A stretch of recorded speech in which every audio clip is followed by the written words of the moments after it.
faltava um algarismo. Tinha. Faltava o quê, Ricardo? Faltava o algarismo número 6. Ah, Por isso que eu não estava conseguindo. Ah, tá. Então tá. Desculpa, então. Perdão. Eu consegui entrar pela tua chamada, que você fez no grupo, não pelo cartaz. Ah, tá. Ah, tá. Eu não reparei, tá? Perdão. Mas está tudo certo, está todo mundo aqui. Ricardo, então, como nós combinamos, hoje vai ter 1h30, né? Nós vamos ter 11h30. Você faz os 45 minutos, né? Fala sobre o domínio da ação e da mente, que são itens da boa conduta, né? Claro. E depois você vai para o teu compromisso e aí nós ficamos debatendo até 11h30, tá bom? Tá ótimo. Hoje é o encerramento do ano. Sim, hoje é o encerramento do ano, então eu quero primeiramente agradecer a todos que estão aqui, né? Temos pessoas novas, a Sandra Álvares da Silva, o François Augusto, Márcia, Ismailda de Goiânia, né? A Sheila já é carteirinha carimbada. E tem Mimi Kempers, que eu não sei quem é também, está entrando a Elizabeth. Oi, Elizabeth. E aos que nos acompanham sempre, os irmãos que estão sempre conosco aqui no estudo, muito obrigada e obrigada a todos por estarem aqui. Então, nós vamos hoje até 11h30, porque é um encerramento de ano. Se alguém precisar sair antes, fica tranquilo, sai, e nós agradecemos. E agora eu passo a palavra para o Ricardo, inclusive para ele fazer a nossa abertura. Tá? Então, vamos observar a nossa respiração suave e profunda.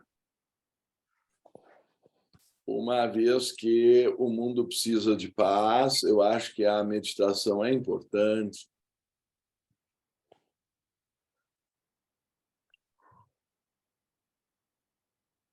Ó poderes do amor, nós vos prometemos nossa fidelidade, sabendo que somente o amor pode redimir o mundo.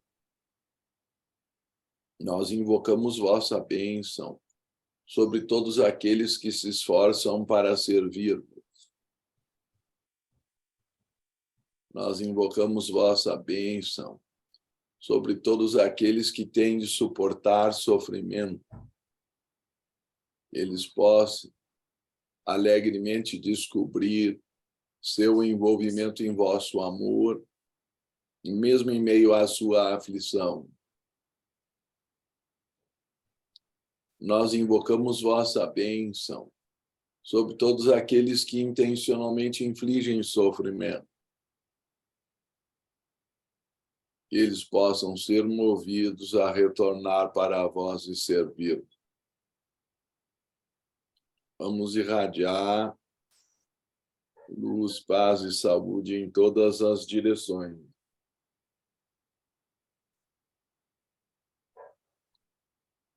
Paz a todos os seres. Bem, me foi solicitado fazer, então, um resumo, eu suponho, dos parágrafos que, aliás, já foram estudados,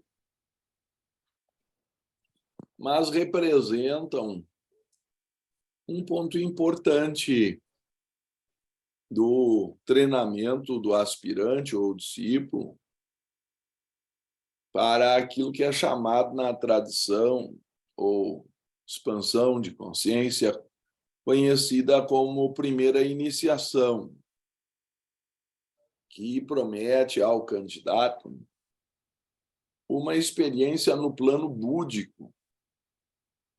Pela primeira vez, segundo os comentários, particularmente de Libiter, por exemplo, em seu livro Os Mestres e a Senda, que estamos estudando às terças-feiras, às 19h30, como se não tiver havido uma expansão de consciência ou um despertar ainda no plano búdico, ela é conferida ao candidato nesse processo chamado de iniciação. Essa expansão de consciência, eu preciso compreender se é temporária, mas ela deixa um caminho, abre um sulco, abre uma trilha, é o que nós chamamos senda espiritual, por onde a consciência passa a ter o fluxo e vai expandindo. Eu gosto de comparar com um raio. Aliás, uma comparação também feita pelo Dr. Taimni, pelo Sr. Sri Ram e outros autores, de que quando se cria uma tensão de eletricidade estática entre a nuvem e a Terra, é uma questão apenas cumulativa. É verdade que nós não sabemos, a princípio, quanto será a energia que precisa ser acumulada para vencer a resistência da atmosfera, que funciona aí como um grande capacitor. Mas, num certo momento, o raio vai aparecer. Alguns dizem, a expressão popular é que o raio cai, mas a ciência tem demonstrado que é o contrário, que o raio se eleva. De qualquer forma, eu acho muito importante que se compreenda que se trata de um processo no qual se acumulou uma certa energia para vencer uma resistência e criar um novo caminho. O raio apenas percorre o caminho de menor resistência. Por isso se diz também que dois raios não passam no mesmo lugar, porque os átomos mais eletricamente excitados mudarão de lugar. Mas, com certeza, será o caminho de menor resistência que, naquele instante, a natureza vai encontrar. Preenchidos os requisitos da tensão chegar àquilo que nós chamamos de diferença de potencial, chegar a um ponto crítico onde seja possível, então, essa descarga que é extraordinária. Assim, comparam a formação do corpo causal entre os princípios eternos e a parte da alma-grupo. Então, o fenômeno da individualização é um raio, mas ele deixa um corpo causal, ele deixa um caminho, ainda que muito tênue no início, e que vai levar 700 e tantas vidas para se desenvolver. Mas eu faço essa consideração porque o princípio mental superior nos seres humanos não está totalmente desenvolvido. Na verdade, nem o controle da mente. Nós somos humanos até certo ponto, mas frequentemente dominados pelas nossas paixões, certo? Então, eu acho importante que se perceba que há necessidade de um processo de domínio da mente, que é o assunto que nós temos aqui por meta hoje, segundo desenvolvido pelo Aos Pés do Mestre. Então, supondo que a pessoa já preencheu os requisitos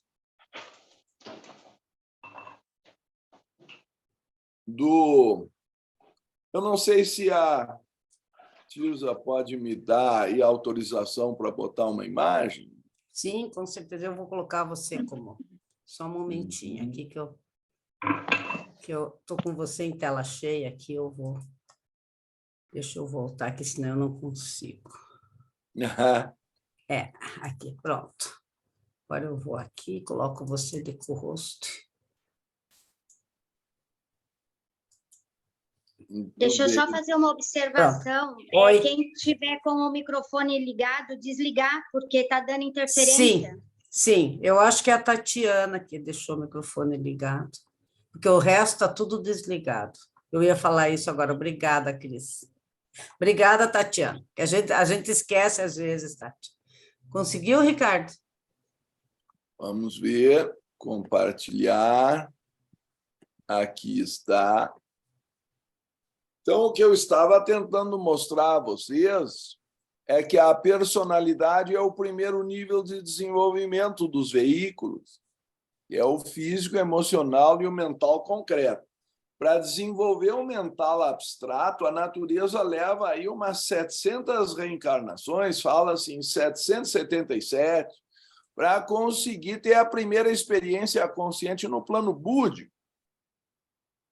Então, nem sei no plano físico quanto tempo eu teria que considerar, desde o reino mineral até surgir um organismo que já é uma coisa vegetal, onde se separa, então, o corpo físico de um penhasco. Depois, uma planta tem um corpo físico individualizado, um penhasco tem várias mônadas ancoradas, mas é um corpo físico coletivo, vamos chamar assim.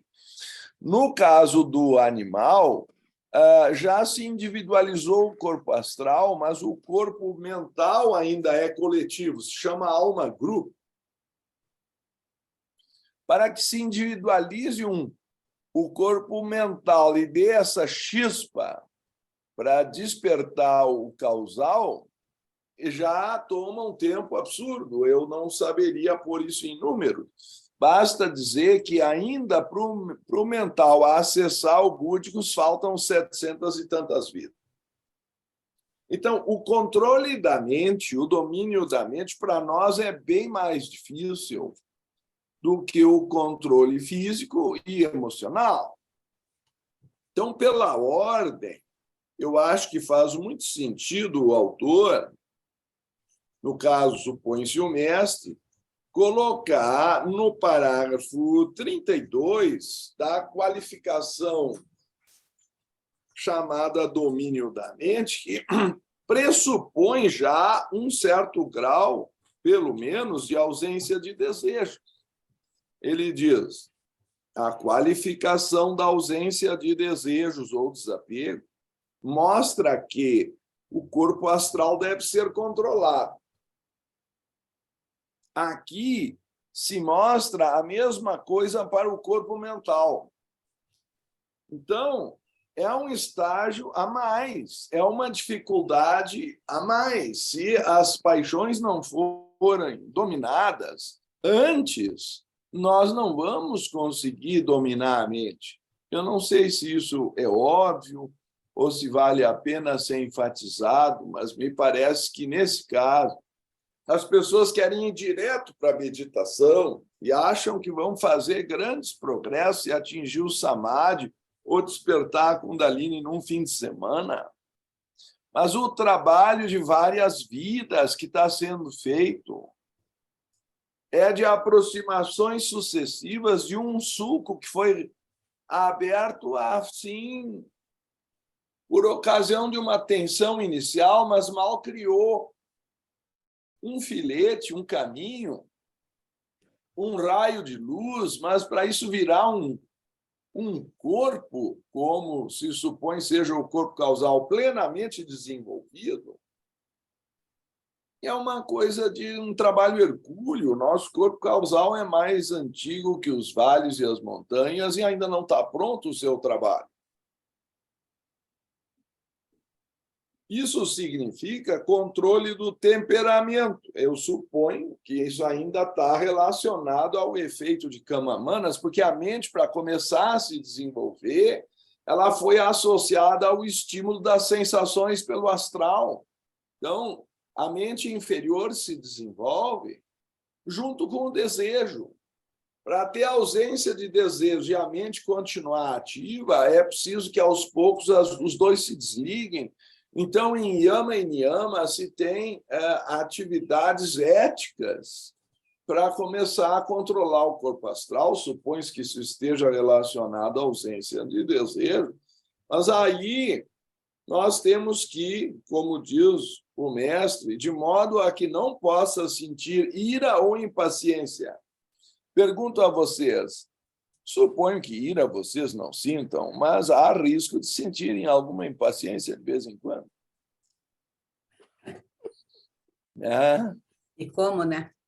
Pois é, e diga-se de passagem que a impaciência, quando aumenta, vira ira, e a ira, quando aumenta, vira fúria, e aí a pessoa nem raciocina mais, aí acontecem as tragédias. Então, de novo, é só uma questão de grau para chegar na fervura, do lado negativo.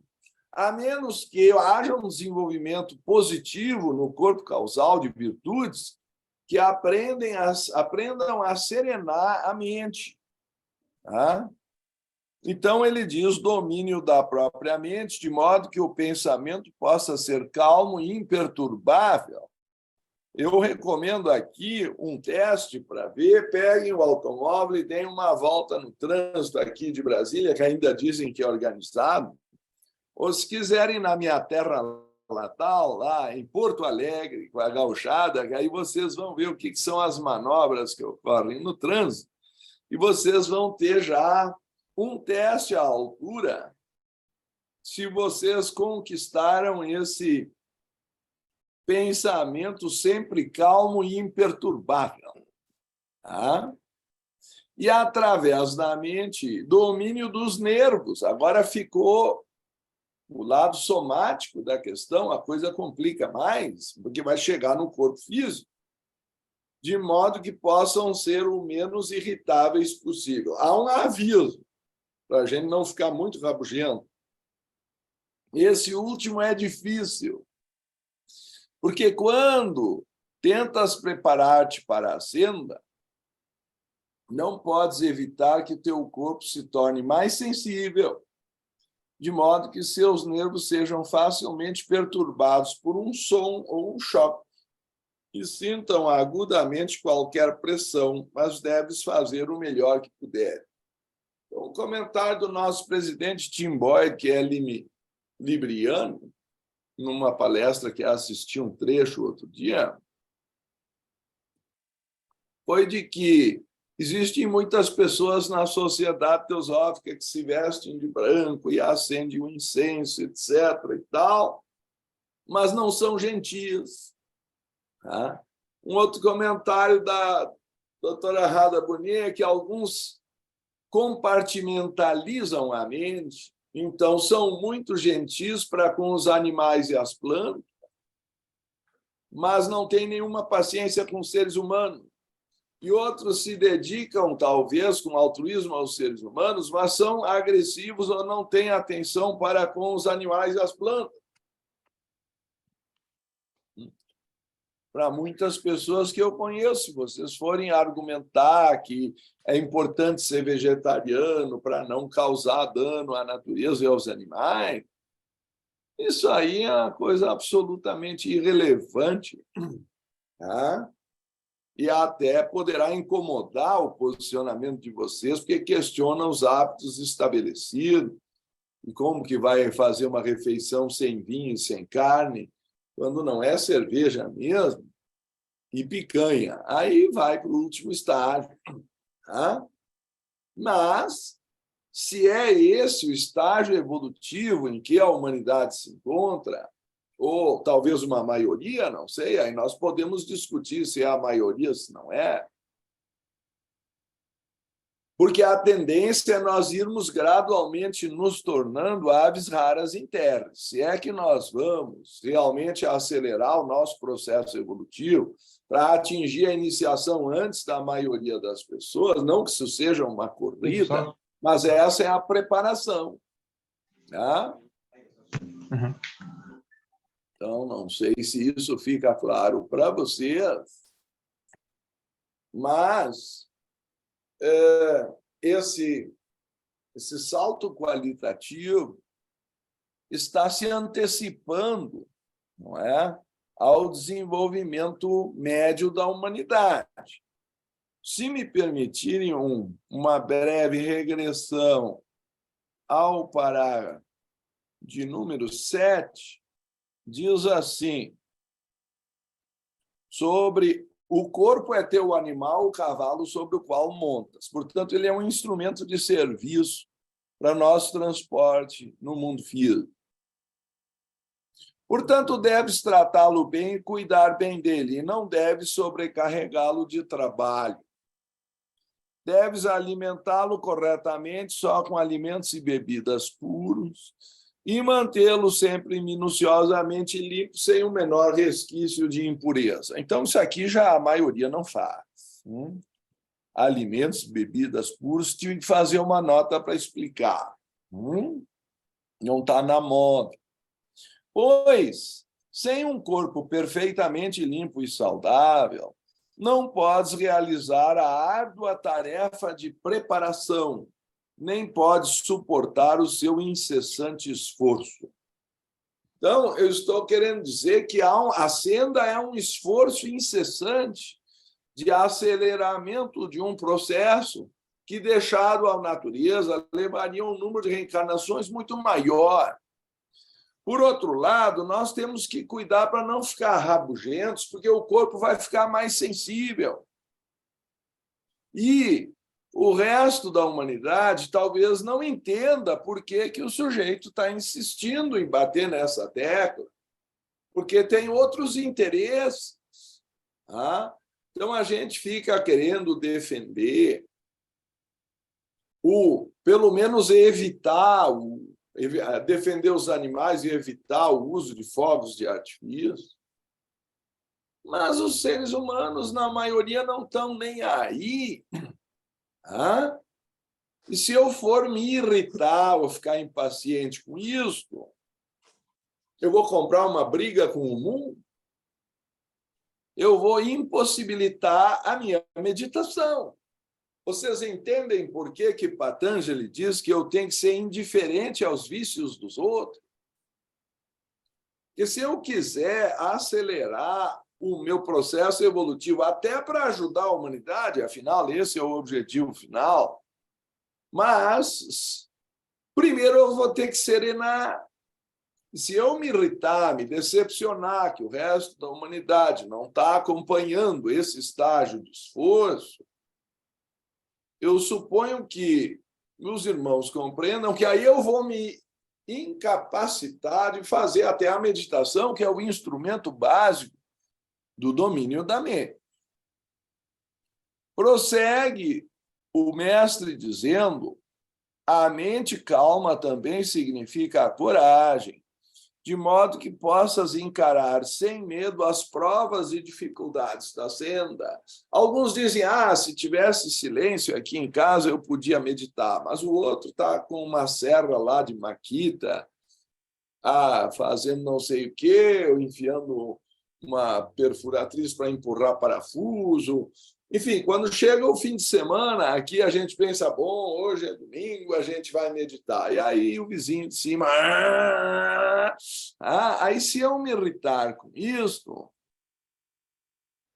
ou com as condições do ambiente, enfim, a política, o que seja, eu vou me incapacitar para a senda espiritual, não vou ajudar os outros. Daqui a pouco vocês moram perto de um campo de futebol, então... tiroteio, e agora com a Copa não precisa estar nem no campo, né? É fogos de artifício o tempo todo, e a tendência é aumentar. Né? Então, significa ainda firmeza, de modo que possas dar menor importância às perturbações que todos encontram na vida diária. Então, eu não sei, nós estamos aqui, talvez, reclamando, com alguma razão, é claro, da Covid e de uma série de alterações que estão ocorrendo na humanidade, pleno século XXI, a guerra da Rússia com a Ucrânia e outras barbaridades que a gente lê no jornal todos os dias. Mas será que nós podemos imaginar o que foi a Primeira Guerra Mundial? Será que nós podemos imaginar o que foi a gripe espanhola? E o número de mortes foi extremamente maior. Nós tivemos frações da população, se formos comparar com a devastação que foi a gripe espanhola. não tem comparação. Claro que a humanidade tinha um menor número, agora nós chegamos a 8 bilhões de habitantes, o que já é um problema por si mesmo. Mas a vida de Besan e Leadbeater enfrentaram a Primeira Guerra Mundial e tiveram a bênção de morrer antes da Segunda. O Krishnamurti cruzou pelas duas. Tá? E eu suponho que a mente deles se manteve em sintonia com o que é superior, porque aquilo é karma coletivo, eu não posso. Eles dão a sua contribuição, mas eu não posso mudar o curso do karma da humanidade. A liberdade que me é dada é acelerar o meu processo de evolução para poder auxiliar os outros e minimizar o sofrimento. Mas eu não tenho como convencer as pessoas a não fazer a guerra. Aliás, é pela falta de teosofia que essas coisas acontecem. Então, isso quer dizer que nós, se for o caso, falhamos em divulgar melhor a teosofia. Que está faltando discernimento, que está faltando clareza. Mas se eu me irritar, esse é o meu ponto aqui. Se eu me irritar com tudo isso, eu, além de ficar rabugento, pouco gentil, eu não estarei, de fato, ajudando. Ninguém. Não sei se faz sentido o que eu digo. Então, ele prossegue dizendo: de modo que possas dar menor importância às perturbações que todos encontram na vida diária e evitar a incessante preocupação com as pequenas coisas nas quais muitas pessoas consomem a maior parte de seu tempo. O mestre ensina que não tem a menor importância o que aconteça exteriormente ao homem. Olha, o que aconteça exteriormente ao homem é praticamente tudo o que vai sair no nosso karma maduro no plano físico. Tristezas, perturbações, doenças, perdas, tudo isso deve ser como nada para ele e não deve permitir que afete a calma de sua mente. Meu Deus do céu! Eu talvez não conheça uma exigência mais intensa do que essa que o mestre nos propõe. Quem é que consegue ser totalmente indiferente à tristeza, perturbações, doenças e perdas, a ponto de dizer tudo isso deve ser como nada para ele? A senhora Blavatsky, no ocultismo prático, chega a dizer que o iniciado deixa de fazer parte do cômputo dos vivos, ou, em outras palavras, ele morreu. Só ficou a capa do Batman. O corpo físico está ali, mas a personalidade dele morreu. Yama é o deus da morte. Então, sinceramente, se submeter a uma morte em vida não é uma coisa que vai atrair a maioria das pessoas, mas é o que diz Platão e todos esses grandes filósofos, de que a essência da filosofia é preparar-se para a morte. Por quê? Porque ao perceber que, de qualquer forma, já estará morto, vejam que é o mesmo dito por Krishna, a grande resposta de Krishna ao questionamento de Arjuna em toda a Bhagavad Gita se apresenta no 11:33. Então, se vocês quiserem dispensar a leitura do livro e só ler uma frase, essa é a resposta. Portanto, levanta-te, conquista por ti mesmo o renome, vence teus inimigos, goza do reino repleto de riquezas. Por mim, eles já estão vencidos, seja tu mesmo a causa externa. Se quiserem ler o sutra anterior, o sloka anterior, Eu sou o tempo que deixa desolado o mundo, e manifestado na terra para matar a humanidade. Quer dizer, tudo isso é perecível. Nenhum de todos esses guerreiros alinhados para a luta escapará da morte, sobreviverás, somente tu sobreviverás. Quem é esse tu? Esse tu é a nossa alma imortal, porque o corpo também vai para a sepultura.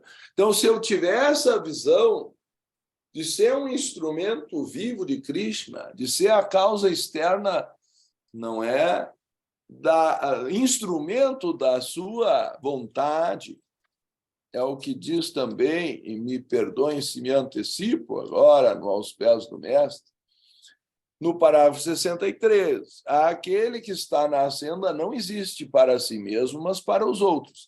Esqueceu a si próprio a fim de poder servi-los. É uma maneira branda de dizer que a personalidade morreu em serviço dos outros. Se eu não tenho mais tempo para mim, a minha vida, para efeitos práticos, acabou. É isso que é ensinado também no parágrafo 20 para vencer o ego. Ele é como uma pena na mão de Deus, através do qual seu pensamento pode fluir e encontrar uma expressão aqui embaixo que sem a pena não poderia ter.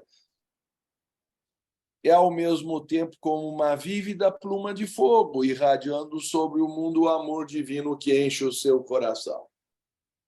Certo? Então, se formos observar as instruções recebidas pelo mestre, como se sugere que elas devem ser observadas, que agora, me perdoem se eu volto para o prólogo, ele diz, bom, aqui é o próprio discípulo que está falando, não basta ouvir as palavras do mestre, tu tens de fazer o que ele diz, atendendo cada palavra e aceitando cada sugestão. Pois se uma sugestão não for aceita, se uma palavra não for atendida, perdidas estarão para sempre, porque o mestre não fala duas vezes. Ou seja, aí eu vou ter que criar uma nova oportunidade kármica para aprender o que eu não aprendi da primeira tentativa. Então, o domínio da mente acontece a começar, eu suponho, compreendendo o karma, porque é aqui que ele, pela primeira vez, entra nesse tema de forma explícita. E olha que estamos no parágrafo 33. Esses obstáculos, essas perdas, tristezas, perturbações, enfim, esses acontecimentos externos são o resultado de ações passadas. E quando vem a ti, deves suportá-las alegremente, lembrando que todo o mal é transitório e que é teu dever permanecer sempre contente e sereno. Olha só o que é o domínio da mente. E por que a filosofia do karma é importante? Porque para chegar a esse nível de domínio, a mente não pode se revoltar mais com as coisas. Então, imaginem, eu fico pensando, não é? O Dalai Lama diz que faz preces e orações para poder nascer num lugar onde haja sofrimento, para ele poder ser útil. Eu acho de uma grandeza extraordinária esse raciocínio. Em geral, a gente quer o contrário, né? Nascer num lugar melhor na próxima vez para não ter que encarar tudo isso de novo. Mas não é o que os grandes fazem.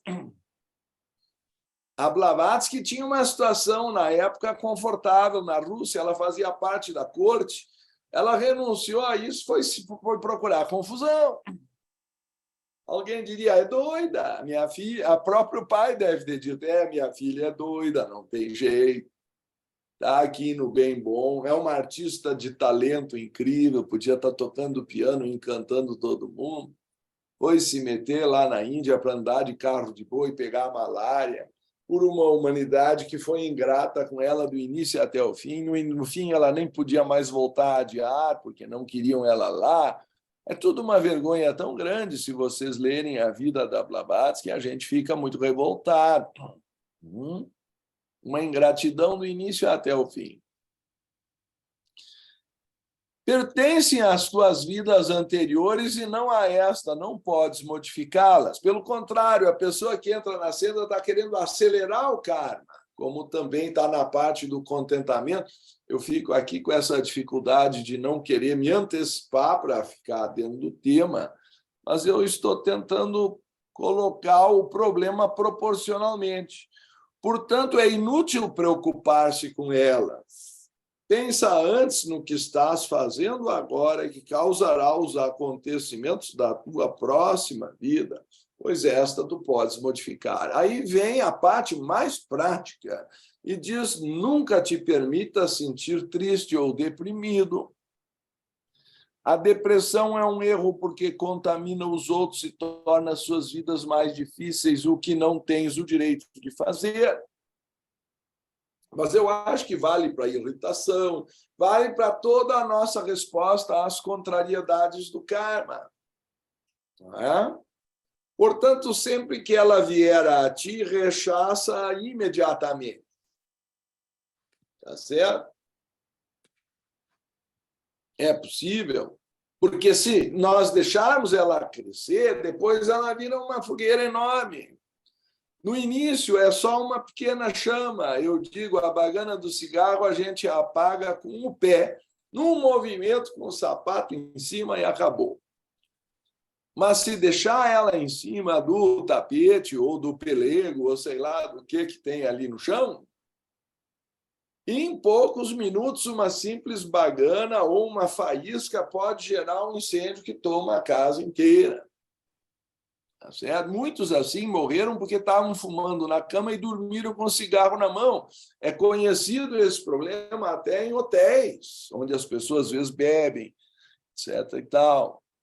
Então, a arte está em matar o mau pensamento enquanto ele é pequeno.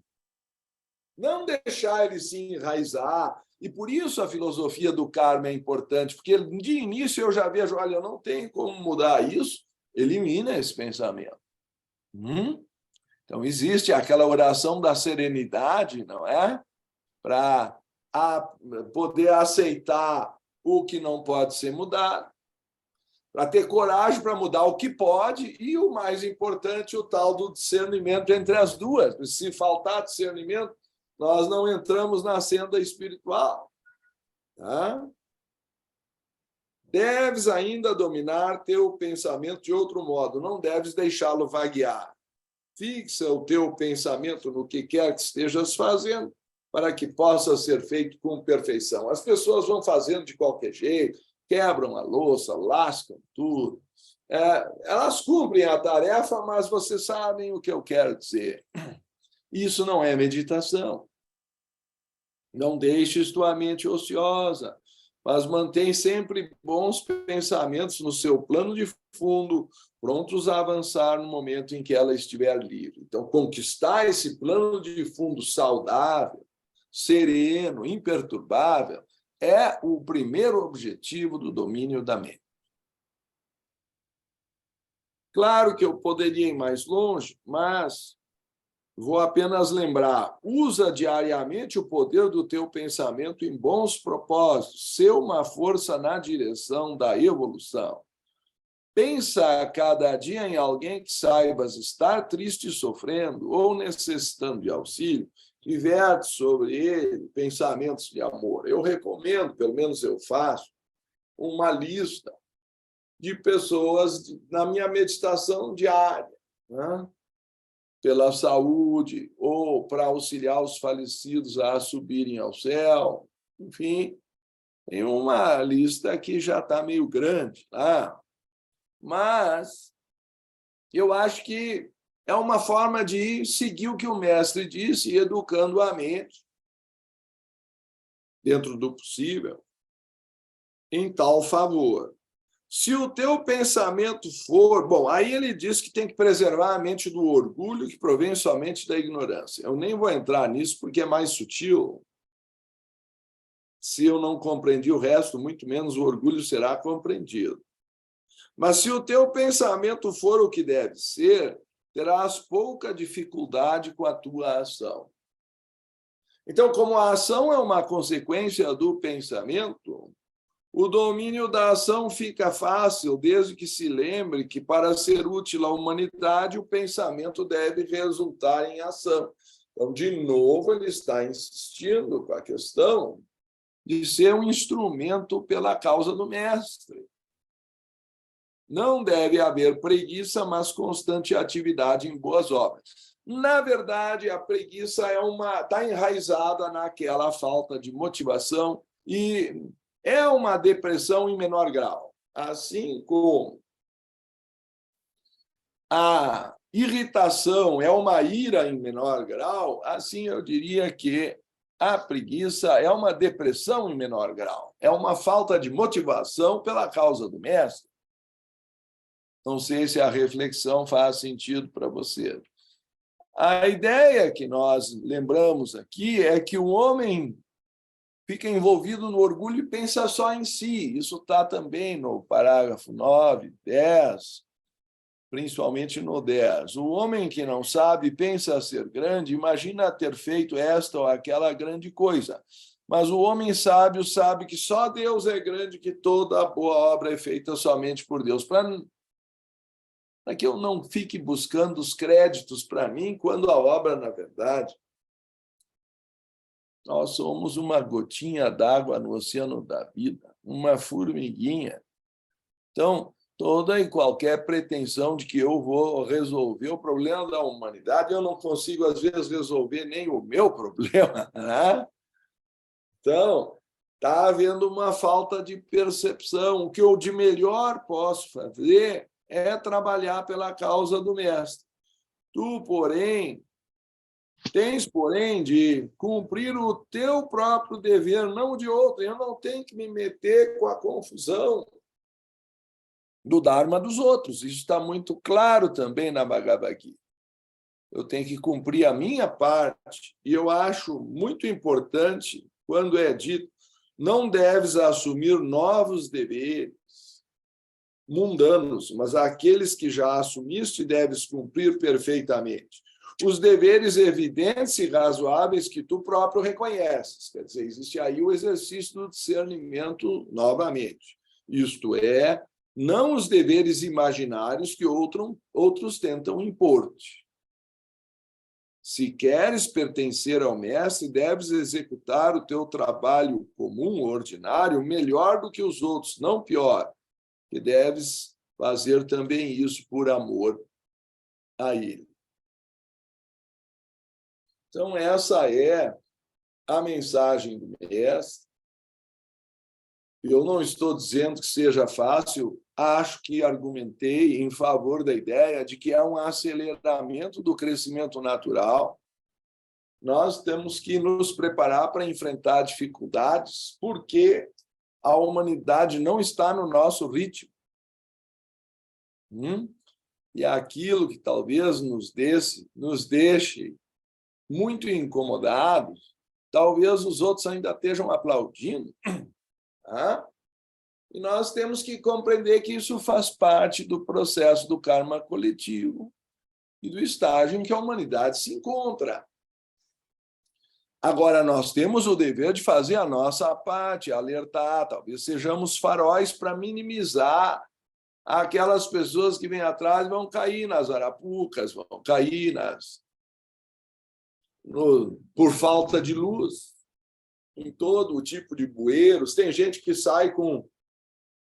Agora virou um novo tipo de acidente, né? O pessoal sai com o celular, cai em bueiro, cai em isso, cai em aquilo, quebra pé. Enfim, é impressionante, mas a cabeça não está no lugar, literalmente. Né? Então, eu faço essa menção porque nos cabe auxiliar, mas não decidir pelos outros. E isso é ter domínio da mente e da ação, saber o que nos corresponde fazer e de que forma nós somos um instrumento mais útil na mão do mestre. Muito obrigado pela atenção. Não sei se há comentários, etc. Daqui a pouco eu vou ter que sair. Vocês regulam o meu tempo, se não, passem adiante, por favor. Você que manda no teu tempo, no tempo que você precisa sair. Agora são quase 10:11, querido. Né? Você, não sei se você tem o compromisso teu depois ou não. Sim, aí pelos 5:11 eu saio. Ah, então tá bom. Se alguém tem... Já me deixa um despedido aqui. Tá. Se alguém tiver alguma pergunta para o Ricardo, né, que deseja fazer sobre a fala dele, está aberto para alguma pergunta. Se alguém tem alguma pergunta, queira fazer a pergunta para o Ricardo, né? Eu acho que não tem nenhuma pergunta, né? Então... Oi, bom dia. Oi, bom dia, Edvan. Tudo bem? Eu queria perguntar ao professor Ricardo, ele fez uma analogia da irritação como uma pequena ira. Qual seria a definição de ira, professor? Toda vez que um desejo é contrariado. Krodha é definido no Yoga Sutra como a contrariedade de algum desejo. Se eu não tiver nenhum desejo, eu sou incapaz de sentir ira. É isso que o Buda ensinou. Aí eu estou no Nirvana. Mas quais são as pessoas capazes de não ter nenhum desejo? É fácil demonstrar. Se o desejo foi contrariado, vai haver uma frustração.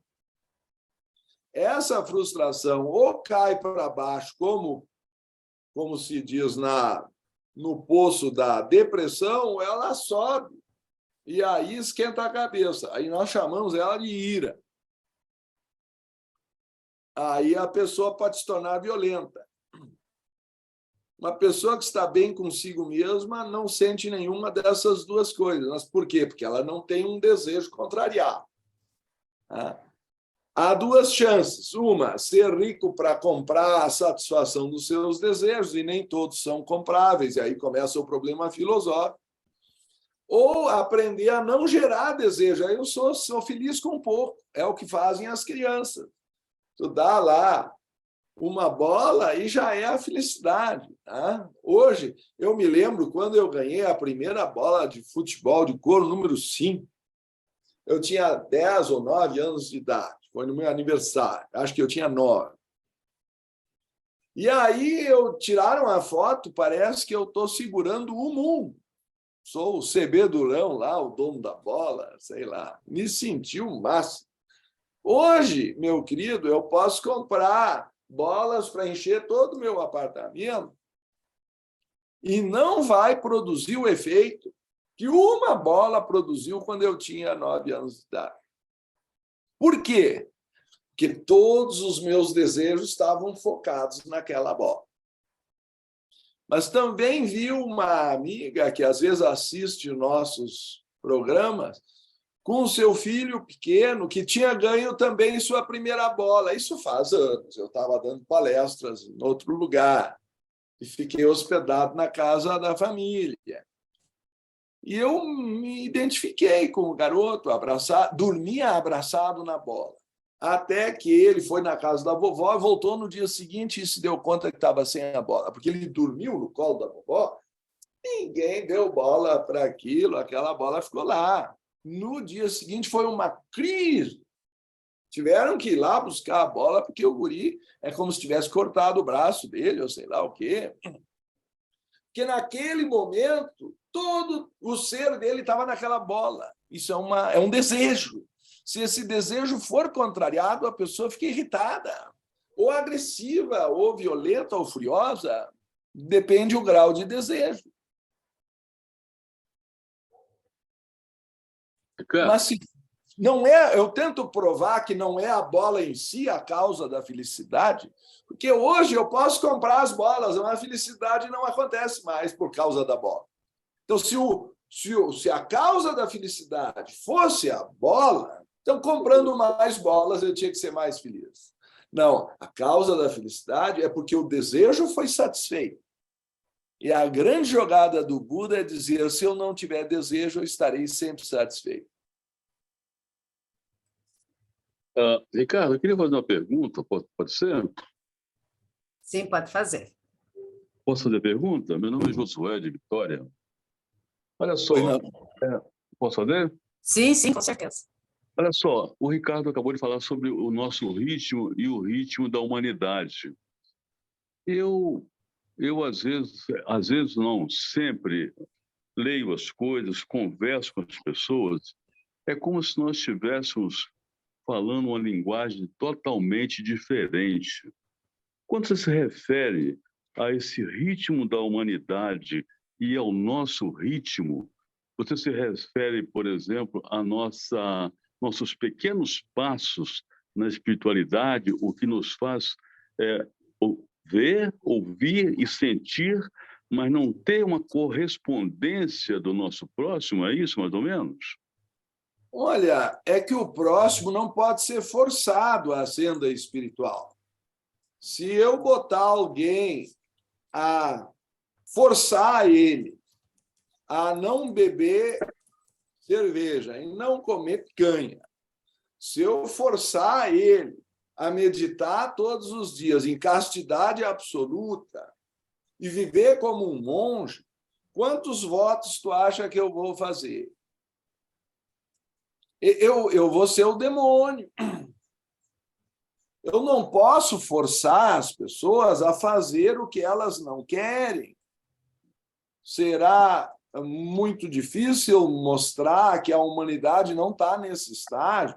Perguntaram ao mestre por que isso e aquilo acontecia. Ele disse, olha, ainda tem que esperar mais 2 raças, são milhares de anos para a humanidade se libertar. O indivíduo pode se libertar, se tornar um Buda para ajudar a humanidade, mas isso é sacrifício que ele vai fazer. Ele não tem o direito de forçar os outros a se tornarem bons. A grande discussão política que há é, pode uma lei forçar alguém a seguir? Eu tenho direito de cercear a liberdade do outro? Aí vem aquela questão, uns querem liberar a maconha e outros acham que não. Qual dos dois tem a razão? É o voto da maioria. Pelo menos é o jeito que inventaram para não dar uma guerra. O jeito que inventaram para não dar uma guerra é fazer a votação. Se depender de mim, fecham os frigoríficos, fecham as companhias de cerveja, a minha família reclama que eu não estou querendo alugar alguma coisa aqui e ali para tal e qual, porque isso não tem nada a ver. Como que não tem nada a ver? Se eu vou ganhar dinheiro do cervejeiro, eu sou o responsável. Agora, tenho eu o direito de cercear a liberdade das pessoas? Eu acho que não, mas toda a ideia do livre-arbítrio é fundamental na religião. E um dos problemas da religião é que alguns acham ela castradora, e que as pessoas ficam fanáticas. Vejam o que diz o senhor Geoffrey Ross. Desde que o homem é um ser autoconsciente, ele possui o poder de submeter-se a um processo de estimulação para o amadurecimento espiritual e para uma autoaceleração. Ele pode apressar a realização de sua meta através da aplicação deliberada, numa forma intensificada, dos princípios que governam o crescimento normal. Isso nós citamos do nosso próprio livro. A senda aos pés do mestre, eu lamento informar, não é para tudo. É para todos que querem, mas eu não posso forçar as pessoas a serem vegetarianas. Para começar, uma coisa simples. Quando eu tinha 17 anos, eu queria tornar o Rio Grande do Sul vegetariano. Agora vocês imaginem, eu estava no lugar errado. Levei um tempo para a ficha cair, tu entende? É mais ou menos isso, né? Quer dizer, o tempo das pessoas é um tempo quase que individual, sendo que a gente tem que observar muito as nossas ações, né? Porque quando a gente direciona uma ação, a gente pode estar querendo induzir ou forçar realmente, né?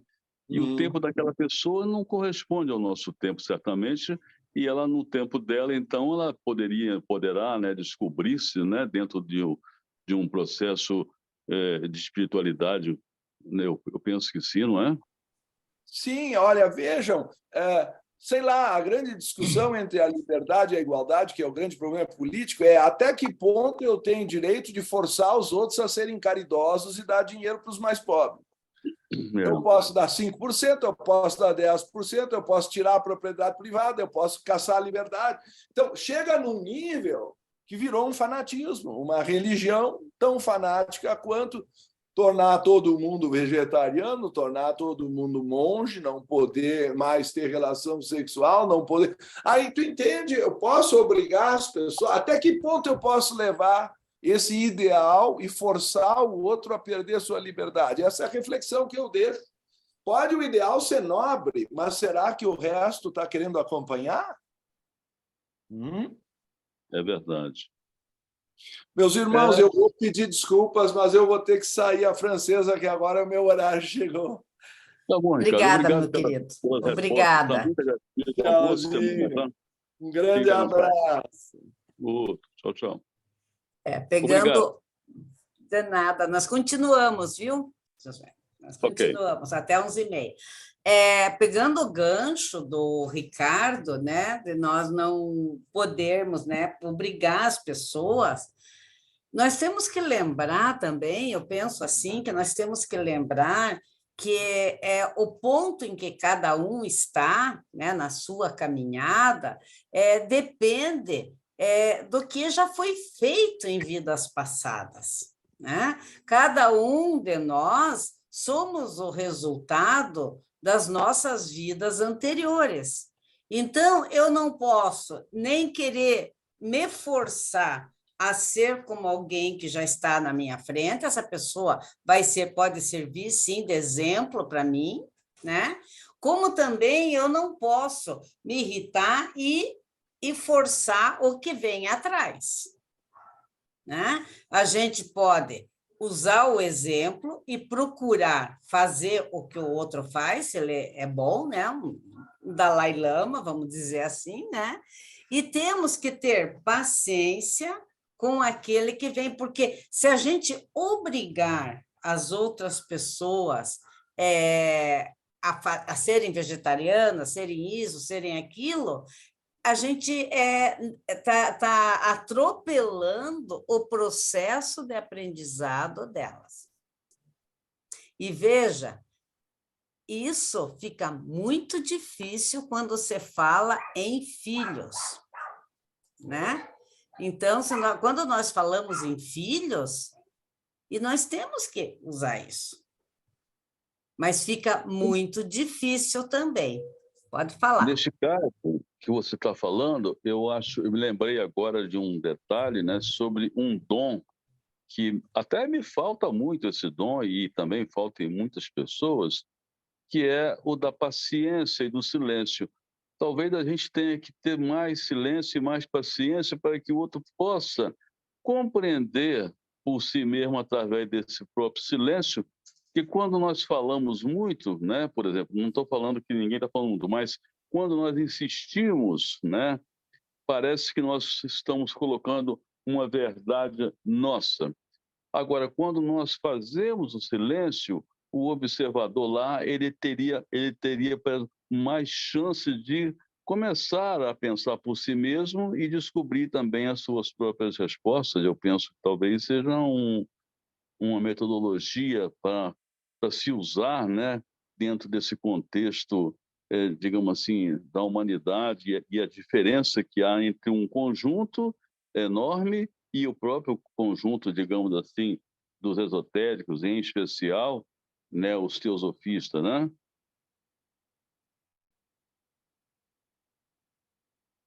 Peraí, desculpe. Não, eu tinha fechado, não consegui abrir. Não, com certeza é isso, né? A paciência, a tolerância, a concessão devem fazer parte, inclusive, da nossa regeneração. É a regeneração humana. Nós também temos que ter paciência conosco, nós também temos que ter tolerância conosco, né? E o Carlos colocou aqui no chat. Por isso, entendo que não podemos remover a dor dos nossos corações e nem dos outros. É conviver com a dor até entender a origem dela. Fugir da dor não vai conduzir sua origem. Aí percebe-se o contentamento e a ineficácia do desejo. Sim, porque quando nós descobrimos quem nós somos e a origem dos nossos conflitos, nós podemos começar a fazer a troca do inferior pelo superior. Né? E quando a gente consegue fazer isso, trocar o inferior pelo superior, é como se eu fosse galgando degraus. E o contentamento deve ser uma conquista. E não uma conquista efêmera, mas eu acho que nós devemos trocar o inferior pelo superior e manter essa conquista, porque aí ela vai ser para a eternidade, aí ela se torna uma conquista de alma, né? Se eu simplesmente tirar, por que eu não devo remover do coração? Aí eu removo, estou tranquilo, quando ela aparece, eu digo, não, eu não quero ficar perto daquela pessoa por causa disso, não quero ficar perto daquela pessoa por causa daquele outro. Aí o que vai acontecer? Vai ser por essa encarnação só que talvez eu passe meio incólume da raiva e da ira. Mas o nosso objetivo, como também nós devemos entender que nós somos o resultado de todas as nossas encarnações anteriores, nós devemos saber que nós vamos ter inúmeras encarnações também para frente. E aí o que acontece? Nós temos que nos preparar para as próximas. Então, nessa vida, nós temos que saber como é que nós chegamos, o que nós trouxemos, o que nós já fizemos, o que nós deveremos fazer ainda, né? E pensar o que nós temos que levar. E, em relação aos outros, se eu puder dar bom exemplo e se os outros puderem seguir o meu exemplo, ótimo. Né? Eu acho que... Mas a gente fala, a gente explica, a gente envia palestras, encaminha palestras, né? Vamos dizer assim, porque cada um tem o seu caminho, mesmo os nossos filhos que já são adultos. Né? Eu creio que a gente conduz a criança, o adolescente, e ainda mesmo assim... a ação deverá preceder a nossa fala com nossos filhos, porque não adianta nada eu dizer não fume, não faça isso, não coma carne, e se eu faço? Isso para falar de um exemplo bem prático, bem físico, sem falar nas emoções. Né? Eu cobrar de um filho que ele me respeite, se eu não o respeito, vamos dizer assim. Então, a gente vai fortalecer essas questões da educação com o exemplo junto com a nossa fala. Agora, depois que eles se tornaram adultos, eu posso dizer, leia esse livro, lembra do que eu te falei lá atrás? Mas eu não posso obrigá-lo a querer continuar sendo, vamos dizer assim, uma mãe castradora, um pai, porque é meu filho, faço o que eu quiser. Não. Aí ele se tornou um adulto, eu devo respeitar essa pessoa. Né? Não sei se alguém quer falar mais, não? Ficou eu falando aqui o resto do tempo. Elaine. Acho importante você falou, Tirza, e também sobre o que aquela outra pessoa estava comentando, às vezes até para a gente lê muito, quem é da teosofia, gosta muito de ler, lê bastante, E às vezes, em determinado momento, aquela passagem que você leu tantas vezes, naquele dia, ela faz um sentido diferente, você enxerga tudo diferente. E aí fica assim, caramba, como eu já tinha lido isso, por que só agora eu entendi? Só agora eu estava pronto, né? Exatamente. Então, assim, às vezes, as pessoas que estão próximas de nós, elas ainda também não estão prontas. Mas aquilo que a gente falou, aquilo que a gente assim deu como exemplo, a gente procurou ser o exemplo, ele vai servir lá na frente. Às vezes, no momento, ele não está preparado. Aí, o que acontece? Lá na frente, quando ele é adulto, já formado, está com 50 anos, é muito comum, né? A gente ouvir as pessoas dizer, meu pai falava isso. Minha mãe dizia isso. Às vezes, um livro, vai buscar um livro lá que a gente deu na adolescência, ele não deu bola. Eu já vi isso. Daí ele traz e diz, puxa, agora eu entendi esse livro. Porque é o momento dele estar pronto, né? E a mesma coisa vai acontecer quando as pessoas à nossa volta vão por um outro caminho espiritual, religioso, que não é o nosso. Eu já tive assim, exemplos bem próximos de mim, que quando o filho resolveu seguir a mesma religião da namorada, que é uma religião protestante, a Assembleia de Deus, o pai ficou louco quando ele descobriu. Só que ele não sabia que aquilo caiu como uma bênção para o filho, porque o filho, antes de começar com essa namorada, estava no caminho das drogas. Então, eu penso assim, quando eu vi a situação de fora, né, eu falei, porque a gente sabia, né? Daí eu tive que contar. Eu falei, olha, aconteceu assim, uma situação assim, porque eu era bem próxima dele, né? Então, eu acho até que o eu superior do fulano ou o mestre dele colocou essa menina lá. E hoje, os dois são pastores, tem uma família linda, tem um casal, entende? Isso foi há 30 anos atrás. Então, assim, era o caminho dele, era o que ele estava pronto. Ele não estava pronto para seguir sozinho, porque o ocultismo faz com que a gente caminhe sozinho, né?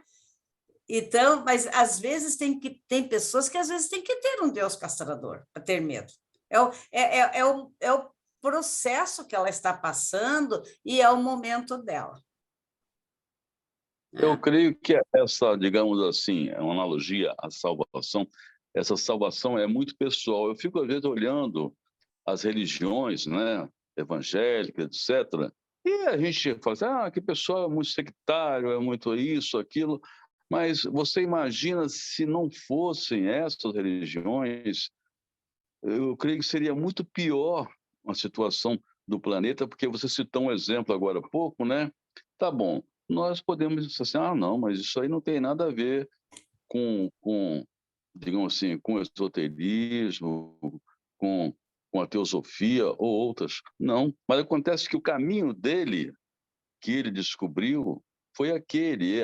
Assim, a vida imita a arte. Eu não acho que a vida imita a arte, eu acho que a vida é uma arte onde você vai a cada dia concluindo, vai colocando o seu autorretrato ali, né?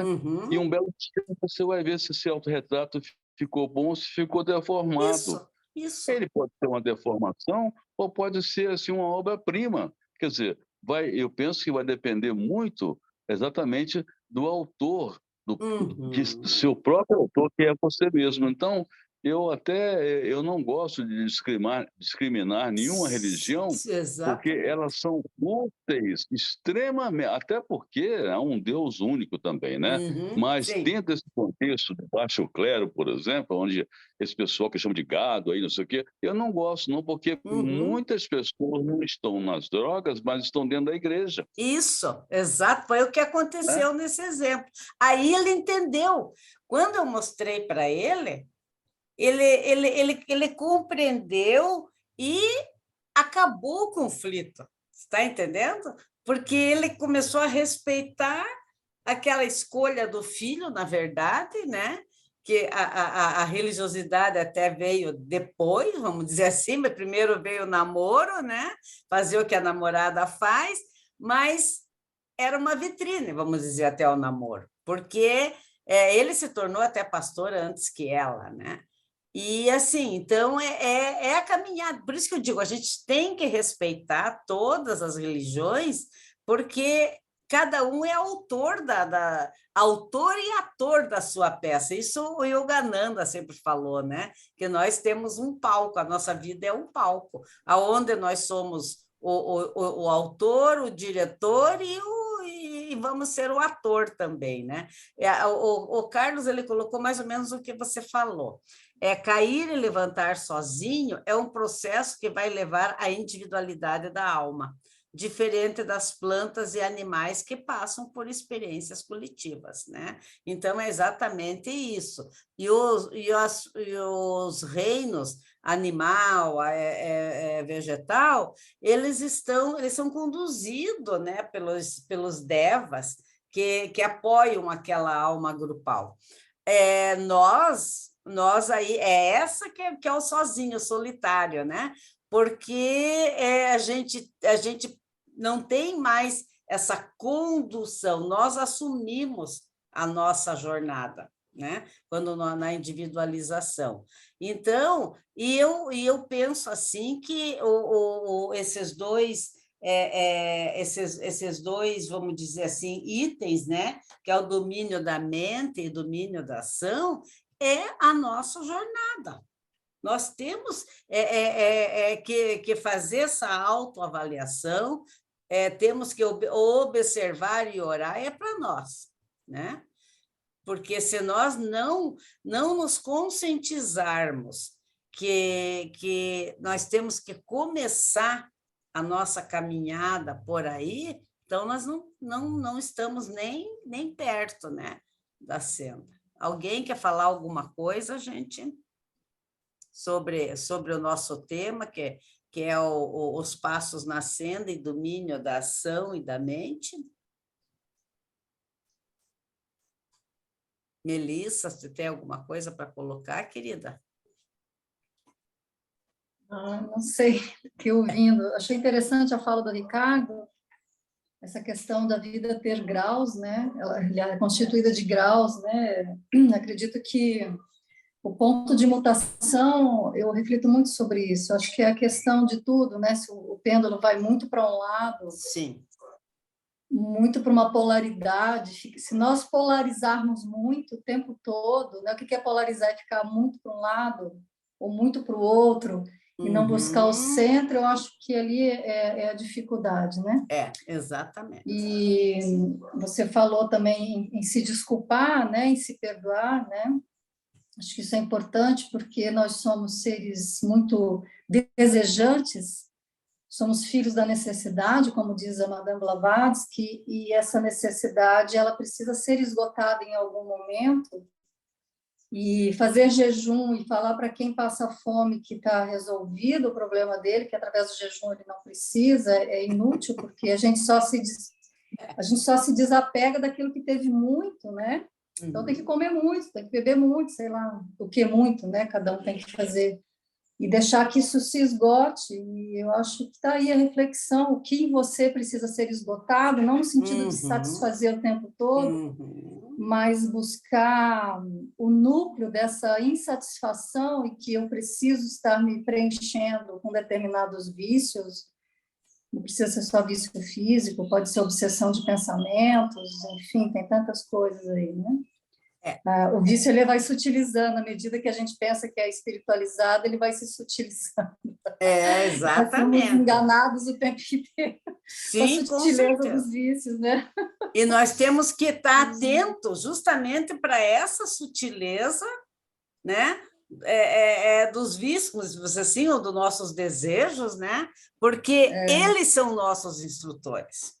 Então, nós temos que ficar muito esperto com isso, sabe? E eu acho que essa é a nossa principal lição, e nós vamos caminhando conforme nós vamos domando, né, esses corpos, que é o físico, é o emocional e é o mental, lembrando que o mestre coloca o domínio da mente por primeiro, porque justamente pela mente ela ser como é que eu vou dizer assim, uma frequência mais elevada aí, né? Então ela abarca, ela permeia os outros campos, os outros corpos, então é ela que domina. Então eu sempre costumo falar, né, para os meus alunos, para quem eu atendo, e aqui também a gente comenta, que quando a mente não é dominada, ela faz do emocional um parque de diversão.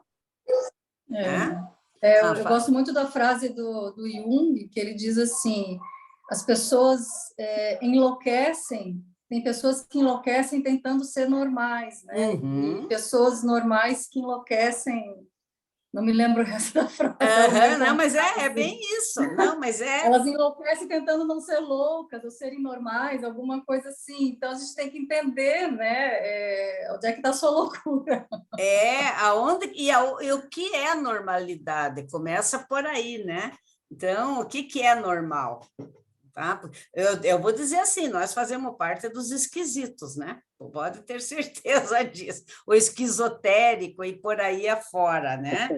Mas eu penso que a chave é nós estudarmos a nossa mente, saber que essa mente concreta, como diz a Blavatsky, é assassina do real, né? Porque e nós, uma coisa assim que quando eu li, nossa, marcou muito, e eu comecei a focar em cima disso, quando a doutora Annie Besant e o Lydie Bitter falam das lentes que nós temos, né? As emoções, elas são determinadas por frequências vibratórias, e por isso elas têm cores, né? E os dois falavam que nós colorimos as nossas lentes conforme nós interpretamos o mundo, né? E a gente não vê o verdadeiro, a gente não vê o real. Então, eu tenho que ter essa concepção, que o que eu estou vendo, né, ainda não é o real. Então, porque nós temos lentes, algumas ficam deixam a realidade bem fosca e tosca, né? Então, esse é o nosso trabalho. Como que eu estou vendo? Como que eu estou reagindo às diversidades? Né? E eu acho que ter aquela compreensão, aquele entendimento que nós estamos constantemente construindo formas pensamento, que é diferente de só pensamento.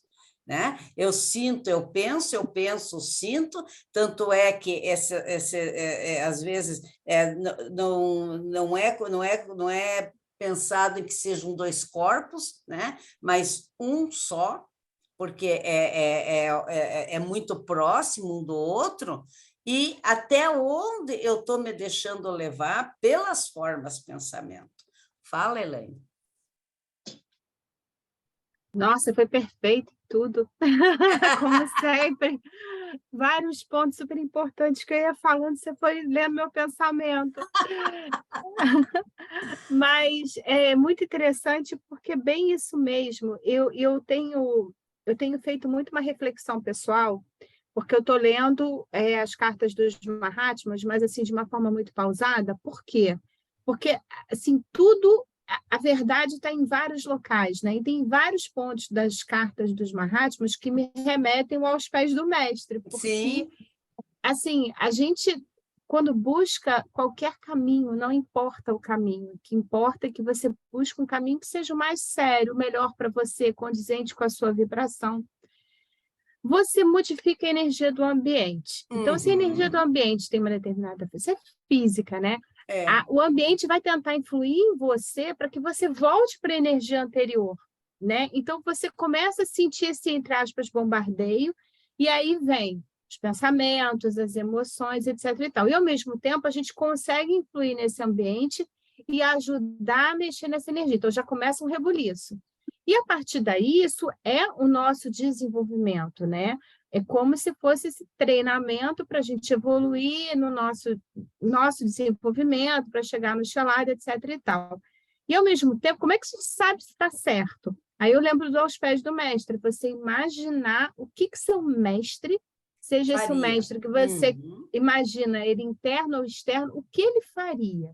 Sim. E aí, para que você busque essa vibração, para que você faça as melhores escolhas e que você se comporte da melhor forma e pelo menos, busque o seu equilíbrio pessoal. Então, tudo que você foi falando foi me lembrando esses pontos que eu ia falar. Falei, gente, a Tirza lê pensamento mesmo. Não, é que a gente está meio conectada em estudo, tudo, né? E nisso daí também, eu vejo assim que duas coisas são muito importantes no nosso dia a dia.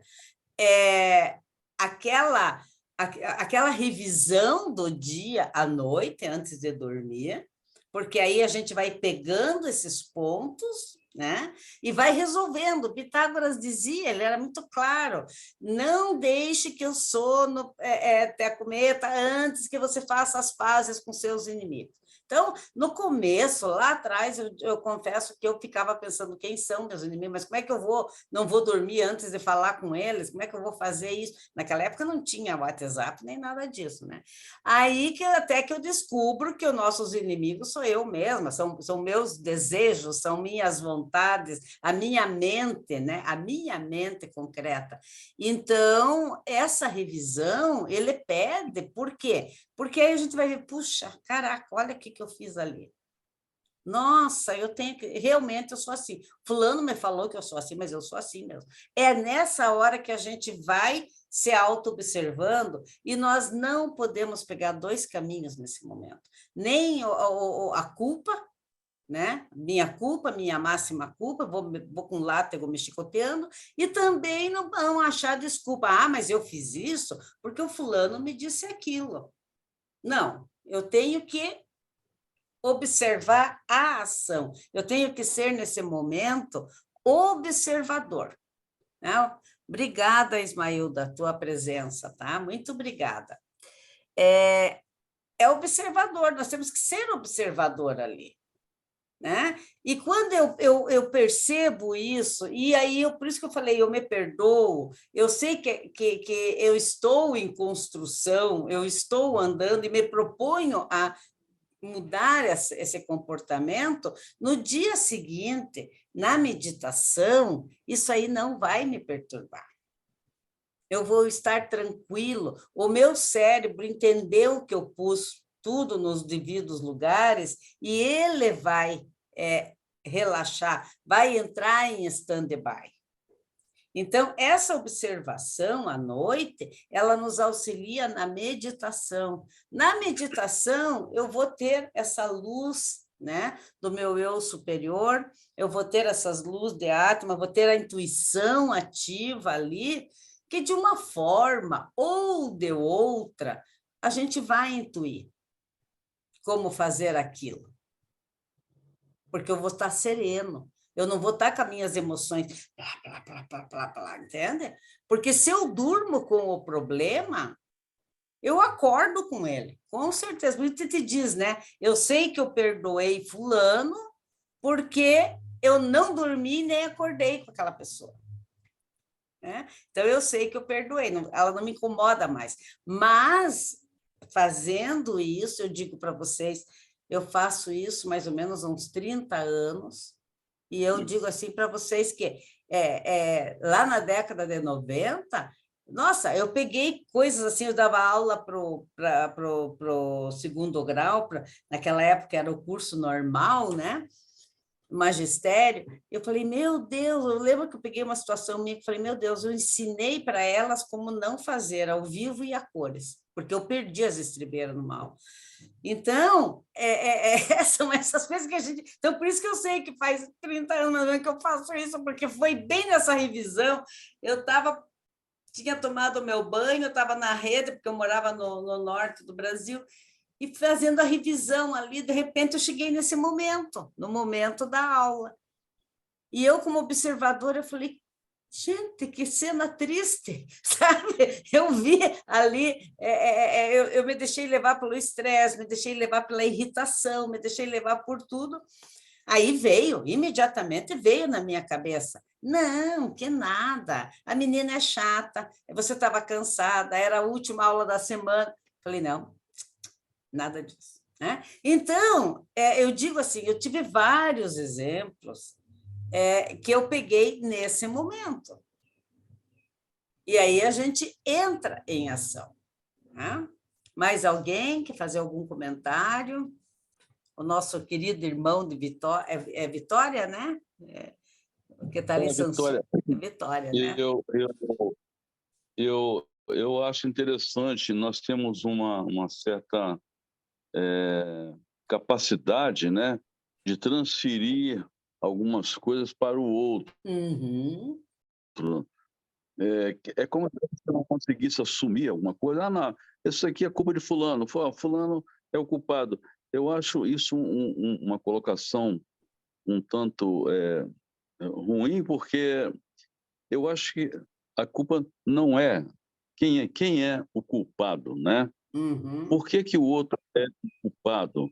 Eu acho que nós temos que gerenciar, né? Temos que direcionar as nossas ações para que a gente não arranje um culpado, para depois, então, poxa, eu vou perdoar fulano. Mas existem duas formas de perdão aí, né?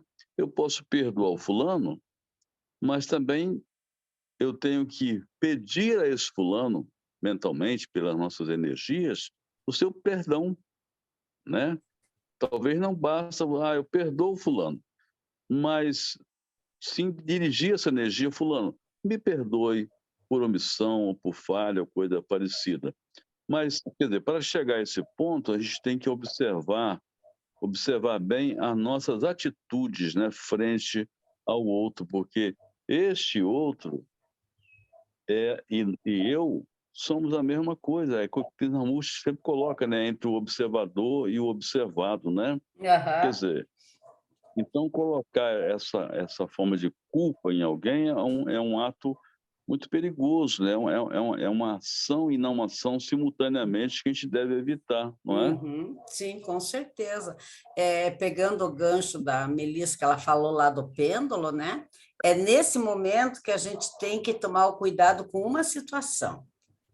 Nem de colocar a culpa no outro é responsável por tudo, e também nessa fase de eu trabalhar o perdão a mim mesmo, o perdão à pessoa e a pessoa me perdoar, que na verdade é o Ho'oponopono que a gente conhece, né? A gente não ser capacho dessa pessoa. Lembra que o Ricardo falou, nós temos que compreender, entender, mas temos que ter ação. Né? Então, eu posso até dizer para a pessoa, olha, eu não gostei do que foi feito, tudo, vamos parar aqui, vamos continuar, não vamos continuar a amizade, qualquer coisa assim. Eu não preciso ser capaz dessa pessoa, porque às vezes é uma pessoa que ela nos faz mal, né? Ela nos agride, ela nos ataca, não tem necessidade de ficar recebendo esse presente. Mas o negócio é como é que eu vou fazer isso aqui dentro de mim, que isso daqui não me deixa irritado, né? E que eu não tenha ações como ela. Eu posso fazer isso muito calmamente, muito tranquilamente, né? Não preciso ficar num ambiente hostil também. Não preciso ficar num ambiente contaminado, digamos assim, né?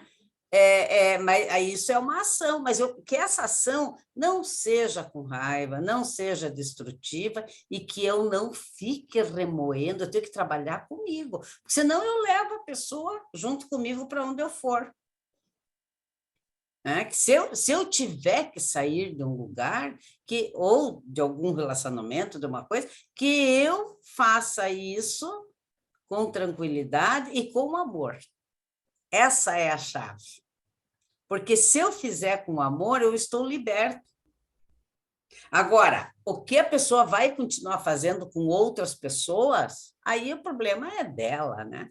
Entende? Aí não tenho nada a ver com isso.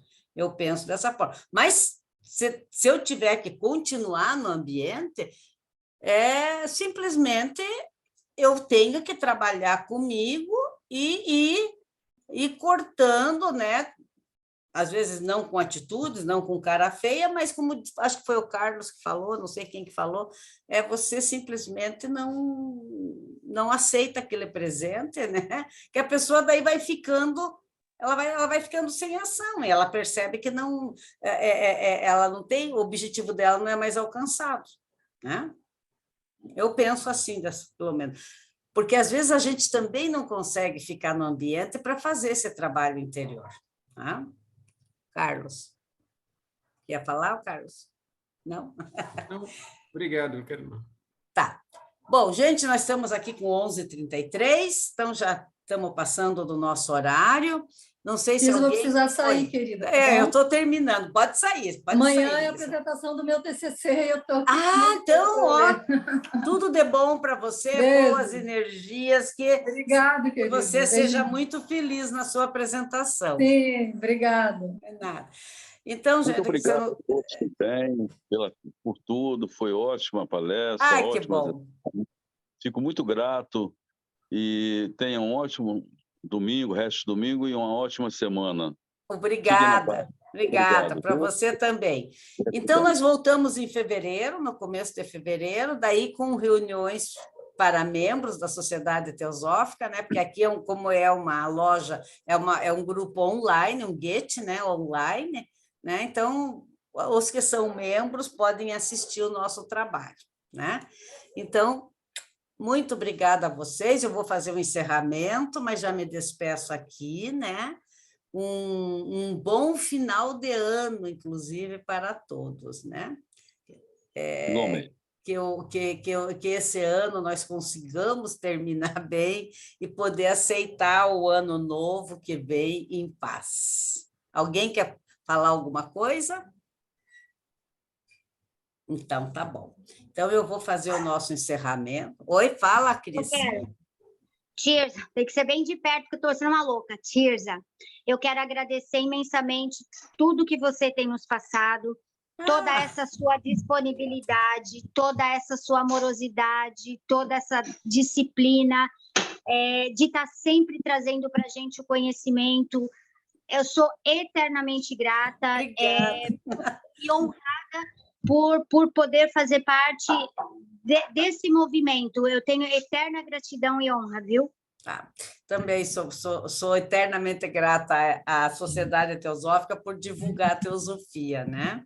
E obrigada, querida, obrigada por você participar conosco. Você faz um trabalho incrível também, né? Que ela faz a dedicação da vida dela para os animais, né?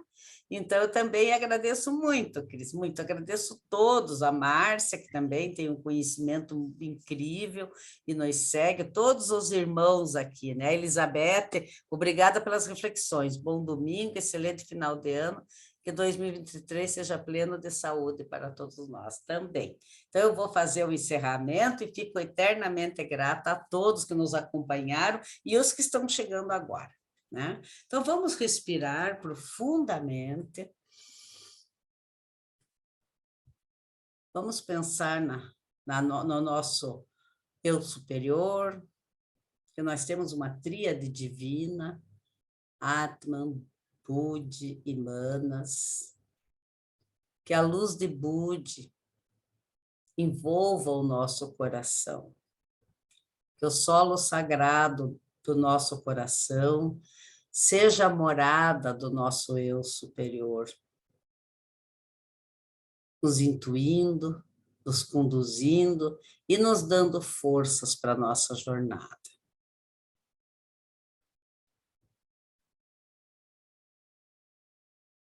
Que as bênçãos aqui recebidas hoje, que nós possamos ser um canal para retransmiti-las a todos.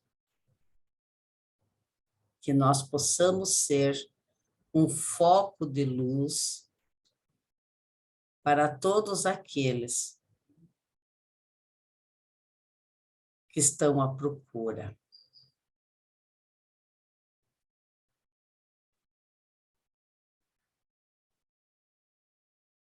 Ó vida oculta que vibras em cada átomo, ó luz oculta que brilhas em cada criatura.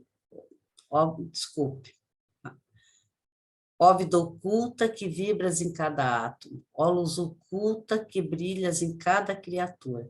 Carlos, continua para mim, por favor, que agora deu o branco. Eu não consigo voltar. Ó amor oculto que tudo abrange na unidade.